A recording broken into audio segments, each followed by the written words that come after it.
सभी आंगनबाड़ी सेविका सहायिका मिनी बहनों का आज सुबह की सच्ची खबरों में स्वागत है। बहनों, आपसे छोटा सा सवाल है, क्या आप सुबह की खबरों में भी परिवर्तन करवाना चाहेंगी या इसी टाइम पर पूरे के पूरे 7 बजे ही खबरें ये वाली अपलोड की जाएं? क्योंकि शाम का जो वीडियो है वो 7 बजे नहीं आएगा, वो 6 बजे आज से आएगा। तो शाम के वीडियो के लिए शाम के 6 बजे ही आप तैयार हो जाना। बाकी सुबह का ये जो वीडियो आज आपको पूरे 7 बजे मिल रहा है, क्या ये इसी टाइम पर दिया जाए पूरे 7 बजे ही, या इसमें भी थोड़ा बहुत आगे पीछे अगर करवाना चाहती हैं बहनें अपने अकॉर्डिंग तो बता देना, उस पर विचार किया जाएगा। मेरे ख्याल से सुबह का वीडियो 7 बजे ही सही है, लेकिन शाम का 7 बजे काफी लेट हो जाता था तो उसको मैंने 6 बजे कर दिया है। तो अब इस तरीके से खबरें रहेंगी। तो सुबह का अगर परिवर्तन करना चाहो तो बताना, नहीं ये भी टाइम अगर सही है 7 बजे का तो पूरे 7 बजे ही मैं अपलोड कर दिया करूंगा। बाकी दोपहर 12 बजे का दोपहर 12 बजे मिल जाएगा। बस इन 3 वीडियो को आप सब बहनों को पूरे पूरे देखने हैं और पूरा पूरा टाइम से देखना है। बहनों, आपको बता दें एक बहुत ही अच्छी बात, जो समझाया था फर्जी खबरों के खिलाफ एक्शन लेने के बारे में, उस पर हमारी एक बहन है जो कि संगीता तोमर बहन है और आगरा जिले से आती हैं। इन्होंने आज जो है मैसेज किया कि यहां पर उन्होंने एक्शन लेना भी शुरू कर दिया। जो भी खबरें उनको यूट्यूब पर फर्जी की दिखती हैं, थंबनेल से ही पता चल जाता है कि फर्जी है कि सही, यानी सही है। तो फर्जी खबरों पर बहनों ने क्या किया, एक्शन लिया। उन्होंने स्पैम और मिसलीडिंग, ये जो ऑप्शन दिख रहा है ना आपको रिपोर्ट करने के लिए, मैंने बताया था अगर आप यूट्यूब को रिपोर्ट कर देंगी बहनों, अगर कोई फेक खबरें डाल रहा है तो ज्यादातर जो रिपोर्ट होंगी ज्यादा लोग करेंगे तो उसके उस वीडियो को जो है ज्यादा वायरल नहीं किया जाएगा। तो इस तरीके से मैंने बताया था। तो यहां पर बहन ने लिखा कि भैया जी आपने बताया था उसी तरह से मैंने इस चैनल की रिपोर्ट कर दी है। संगीता तोमर बहन है, आगरा खेरागढ़ ब्लॉक से आती हैं। नैनीताल न्यूज यहां पर निकल के आ रही है कि वेतनमान बढ़ाने के साथ आंगनबाड़ी कर्मियों को राज्य कर्मचारी घोषित करें, ये एक मांग उठाई गई है। हल्द्वानी ब्यूरो में यह खबर 9 जनवरी को प्रकाशित की गई है। जो है नैनीताल से ये न्यूज है। उत्तराखंड की आंगनबाड़ी बहनों, आपके वहां की ये जानकारी है। हमें जिन्होंने भेजी है उनका नंबर हमारे पास अभी सेव नहीं है और ना ही उन्होंने जानकारी अपना नाम पता बताया है। खैर, इस खबर को हम सुनते हैं। लिखा है, आपको बता दें कि जनसुनवाई कार्यक्रम के तहत मंगलवार, बुधवार, गुरुवार और शुक्रवार को अलग अलग विभागों के मंत्री जनता की समस्याओं को सुनकर उनका निदान करते हैं। आज समाज कल्याण मंत्री मदन सहनी ने कार्यकर्ताओं और आम लोगों की शिकायतों को सुना और इसे जल्द दूर करने का आश्वासन भी दिया। जेडीयू कोटे के मंत्रियों की जनसुनवाई कार्यक्रम से पार्टी के कार्यकर्ताओं के साथ साथ आम लोगों को भी इसका लाभ मिल रहा है। काफी हद तक समस्याओं को दूर करने का प्रयास किया जाता है। खैर, जो है सो है। आगे यहां पर मदन साहनी समाज कल्याण मंत्री हैं उत्तराखंड में, उन्होंने क्या कहा है ये इंपॉर्टेंट है हमारी आंगनबाड़ी बहनों के लिए। उन्होंने कहा कि हम लोगों ने आंगनबाड़ी केंद्रों के बच्चों के नाश्ते और खाने के मेन्यू में बदलाव किया है। बच्चों को पौष्टिक आहार मिले, इसके लिए हर दिन का मेन्यू बदला जा रहा है। अप्रैल से मई से ही इसे लागू कर दिया जाएगा, यानी क्लियर नहीं है अप्रैल या फिर मई, हो सकता है इसी में लागू हो जाए।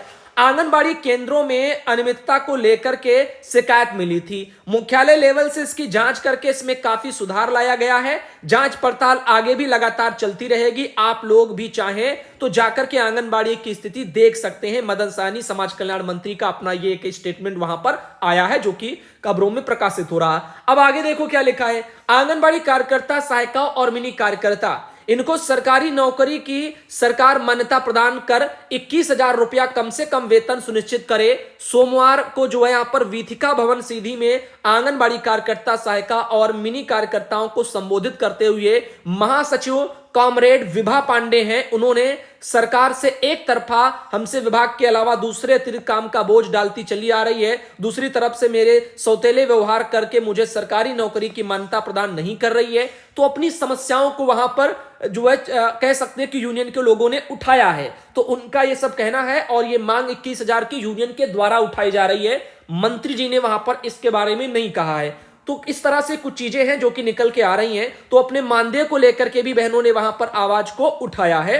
तो काफी जो है चिंताएं हैं, लेकिन सरकार को किसकी चिंता है? सरकार को केवल और केवल अडानी और अंबानी की चिंता है, बड़े बड़े बिजनेसमैनों की चिंता है, इसीलिए इनको तमाम लोन दे दिए जाते हैं और तमाम लोन इनके सब माफ कर दिए जाते हैं। अब जबकि कोई मेहनत कश अगर कार्यकर्ता बहन महिलाओं की बात की जाए तो उनकी ही मेहनत का पैसा उनको समय पर देने में भी सरकारें आनाकानी करती हैं, समय पर बजट नहीं पहुंचा पाती हैं। तो ये कुछ चीजें हैं जो आपको पता है। यूनियन अध्यक्ष है रानी द्विवेदी, उन्होंने कहा कि सरकार कार्यकर्ता के ऊपर काम का बोझ लगातार डाल रही है और समय पर जो है मानदेय तक नहीं दे रही है। महासचिव अनीता सिंह ने कहा कि हम सबको अपने अधिकार के लिए एकजुट होकर के लड़ना होगा।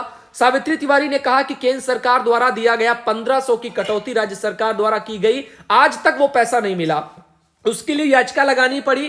कार्यक्रम का सफल संचालन कॉमरेड मधु जायसवाल ने किया था और काफी भाई बहन वहां पर भी जो है मौजूद रहे हैं। तो इस तरह से आप देख सकते हैं लगभग 300 लोग वहां पर मौजूद रहे हैं आंगनबाड़ी बहनों की तरफ से। अब देखिएगा यहां पर ये एक पूरा मैटर था। जिलाधिकारी विनय शंकर पांडे, इन्होंने निदेशक महिला सशक्तिकरण बाल विकास विभाग के निर्देशों पर और भारतीय मौसम विज्ञान के केंद्र के मौसम पूर्वानुमान के आधार पर भी जो है हरिद्वार के सभी आंगनबाड़ी केंद्रों में 7 दिन के लिए अवकाश की घोषणा की है। कोहरा होने के कारण प्रचंड शीतलहर के दृष्टिगत बच्चों के जीवन की सुरक्षा को ध्यान में रखते हुए आंगनबाड़ी केंद्रों में 9 से लेकर के 15 जनवरी तक के लिए अवकाश घोषित किया है। ये कुछ चीजें हैं जो कि इस तरह से निकल के आ रही हैं। इसका कोई विभाग से सरकारी आदेश नहीं है, जैसे कि यूपी के आप सब बहनें बहुत से लेटर छुट्टी के देखती हैं। चलिए आइए कुछ और भी लेटर हमारे पास आए हैं, आज उनको भी आपको दिखाते हैं। पुष्पा बहन है, लखीमपुर खीरी से आती हैं और डीपीओ महोदय का लखीमपुर खीरी से के छुट्टी का आदेश है।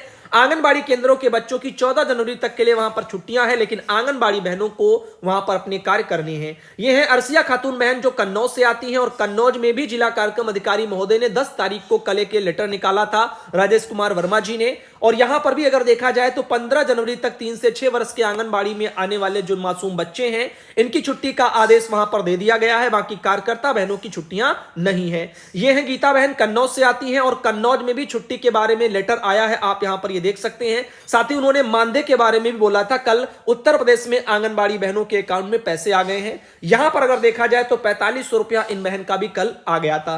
अभी कुछ मैसेज और रात में आए हैं, उनके लिए मैं दोपहर के वीडियो में उन सभी जो है मैसेजेस को जो है शामिल कर लूंगा बहनों, क्योंकि सुबह का वीडियो हमने रात में बनाया आपके लिए, तो इस वजह से जो है हम जो और सुबह तक आ जाएंगे बहनों के जो मैसेज है, जहां जहां पैसा पहुंच गया है उसको दोपहर में शामिल कर लेंगे। अब देखो जिला अधिकारी जो है कासगंज के 10 जनवरी का उनका हर्षिता माथुर जी का के लेटर है कल का ही, और यहां पर उन्होंने 15 जनवरी तक के लिए शीतकालीन अवकाश घोषित कर दिया है, जो कि आंगनबाड़ी में आने वाले 3 से 6 वर्ष के नन्हे मुन्ने बच्चों के लिए भी लागू होगा। बाकी आंगनबाड़ी हमारी बहनों के लिए यह लागू नहीं होगा। तो बच्चों की छुट्टियां हैं कासगंज में, लेकिन आंगनबाड़ी बहनों की नहीं है। राम तिलक मौर्य जी हैं, अयोध्या से आते हैं और उन्होंने बहुत अच्छी चीज भेजी है। माध्यमिक शिक्षा परिषद उत्तर प्रदेश प्रयागराज से वर्ष 2023 की हाई स्कूल और इंटरमीडिएट की परीक्षा का कार्यक्रम भेजा है। यानी स्कीम आ चुकी है 10वीं और 12वीं के बच्चों जो भी यूपी बोर्ड से हैं, तो हमारे पास पहुंच चुकी है। अगर आप में से बहुत ज्यादा लोग होंगे तो कमेंट कर देना, तो देखा जाएगा, जैसा मुझे टाइम मिलेगा वैसा कर देंगे।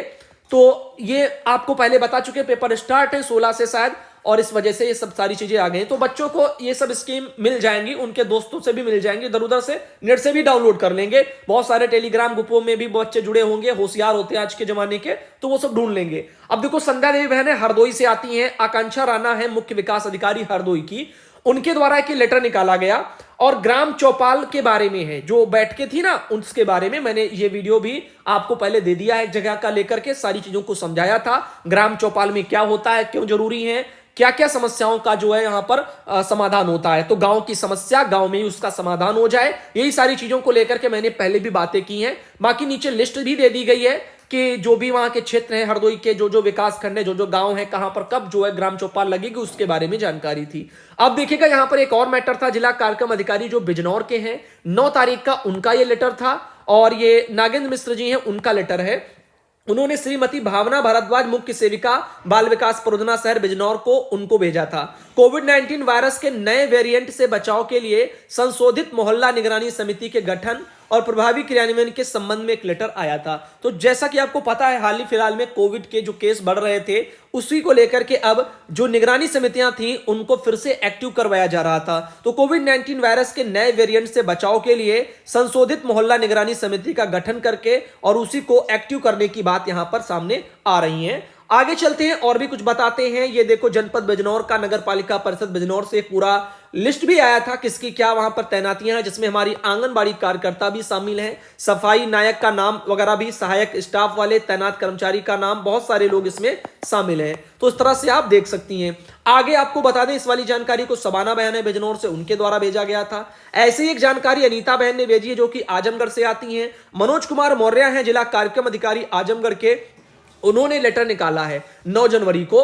तो 9 जनवरी को भेजे गए इस लेटर में आप देख सकते हैं कोविड-19 प्रबंधन के लिए निगरानी समितियों के क्रियाशील करने के संबंध में है। तो यहां पर तो हमारे विभाग के डीपीओ महोदय आजमगढ़ के, उनके द्वारा ही लेटर आया है और निगरानी समितियों को एक्टिव करने की बात यहां पर कही जा रही है। तो दूर दूर आप देख रहे हैं काफी थोड़े बहुत केस आ रहे हैं, जिसके वजह से ही ये सारी चीजों को फिर से एक्टिव कराया जा रहा है और फिर एक बार आप कह सकते हैं कि सरकार को आंगनबाड़ी बहनों की पुनः याद आई है। आगे देख सकते हैं ये है सजबाला बहन जो कि आती हैं गोंडा से, और इनका भी अपना ईसीसी वाला यूनिलर्न जो ऐप था उसके माध्यम से उन्होंने भी सर्टिफिकेट अपना पा लिया है। तो इसके बारे में भी आप देख सकते हैं। बहुत सी बहनें कहती हैं कि उनको मॉड्यूल कंप्लीट करने में दिक्कतें आती, किसी को 4 का बी के बाद में 5वां नहीं खुलता है। इसमें ज्यादा लोगों को जो है दिक्कतें आ रही हैं। बहनों, हो सकता है कि आपने जो प्रश्नों के उत्तर दिए हों वो ज्यादातर गलत हों, कुछ परसेंटेज हुआ करता होगा, उसी के आधार पर आगे चीजें बढ़ती होंगी। तो अगर आपके हर मॉड्यूल अच्छे से कंप्लीट होंगे सही से, तो फिर चीजें बढ़ेंगी। ऐसा नहीं है कि आपके ही सामने केवल समस्याएं हैं। तो अगर बहुत सी बहनों ने कर भी लिया है तो इसका मतलब यही है कि हो जाएगा, टेंशन की बात नहीं है। बस हो सकता है उसका कोई टाइम फिक्स हो, या यूं कह सकते हैं कि जो है इकट्ठा सारे करने की कोशिश मत करना। यही सारी कुछ चीजें हैं। तो ध्यान देना। धन्यवाद।